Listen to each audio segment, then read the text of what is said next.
Hi, my name is Kathy Sirico. I am a visual artist working in Brooklyn, New York. I'm also an arts educator, and I was a 2016 student artist in residence at Recology, San Francisco. My goal as an artist is to create a new form of aesthetic power that is feminist, eco-conscious, and empathetic. My Recology exhibition was called Sugar Ghosts, and I came up with this idea because I imagined these sculptures that I was making, which were almost taking on the form of bodies, kind of rising out of the dump, out of all of these, things that recycled materials or materials that would have been thrown out that were now given new life in my project. A piece that I loved that I created is called Overgrowth, and I sewed and stuffed all these tubes from this fabric I found. And I kind of started grouping them together. Then I was dipping them, I was painting them, I was wrapping them. And that idea and that method of making really led me into my MFA show at the San Francisco Art Institute.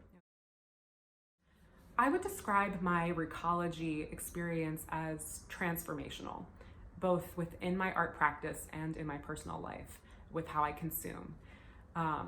In my practice, I use mostly recycled materials to this day. So I buy my own paint and I buy some canvas, but everything else I try to source and I keep. So oftentimes when you have this idea, you have to think about materials, how to source materials, where you're gonna get everything, how you're gonna pay for it.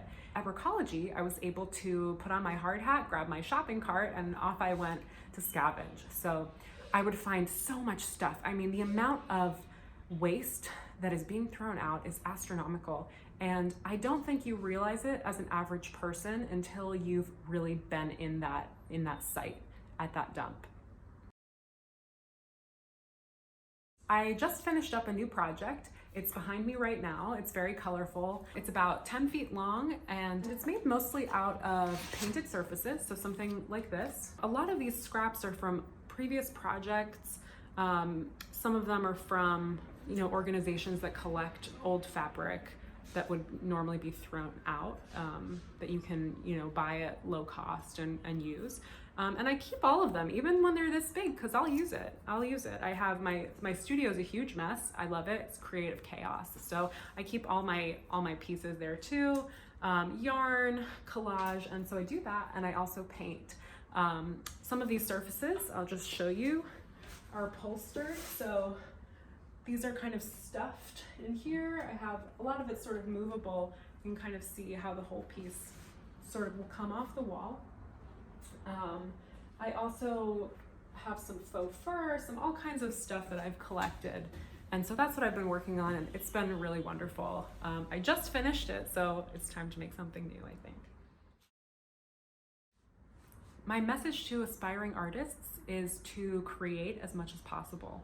And if you love what you're doing, then you should be doing it.